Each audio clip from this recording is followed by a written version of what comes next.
Hello po mga FB friends. Gusto ko lang pong i-share yung taniman po dito sa kaibigan kong Haponesa. Ayan po, meron pong tubig dito para po pandilig dun sa mga gulay. Alam niyo po dito sa munting taniman dito. Alam niyo po kung nakikita po niyo yung daan na yan na ayan o, may takip na parang sako na itim dito po dadaan siyempre. Tapos po bloke po yan po,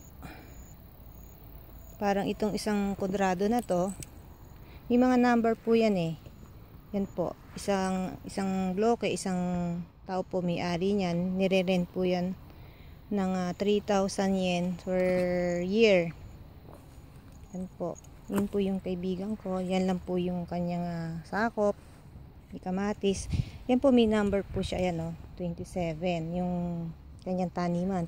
Tapos naman po dito sa kabila, iba naman din po may-ari nito. May kamatis, may sili. Yung kamatis niya haba-haba. Yan po Sana ba? Hindi ko makita. Haba-haba. Tapos may number 26 yan. Tapos ito po yung dahon na siso. Masarap po yan. Yan lang, di makakahingi, walay may-ari. Yan, isang bloke. Tapos po yan, may mga daan po dito. Ito po yung pipino. Yan po yung usbong ng pipino. Pero wala pa siyang pipino. Yan po yung bulaklak. Punta po tayo dito sa gawin dito. Yan po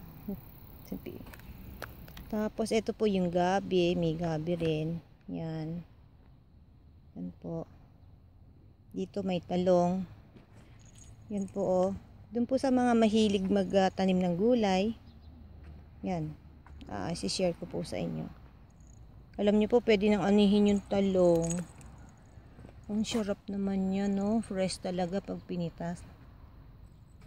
Speaking po, talong po talong po ang obento ko ngayon, talong po ang baong kong ulam for today. Yan po, hanggang doon po yan.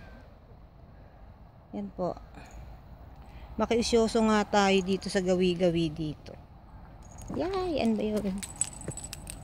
Yan, karamihan mga sili, pipino, talong, kamatis. Yan po mga karamihan tanim po nila dito. Doon po sa gawi doon bakante, tingnan nga po natin, may takip na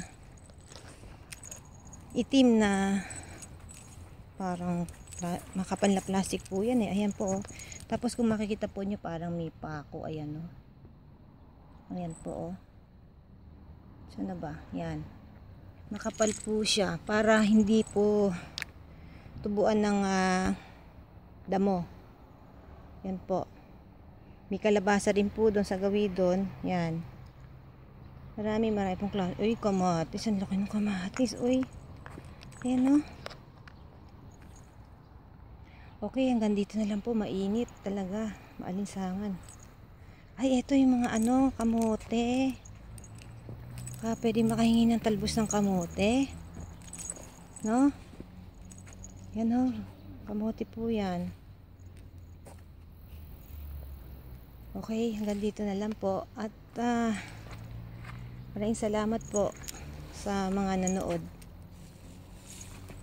Okay, yan po, napakasipag ng kaibigan ko yun.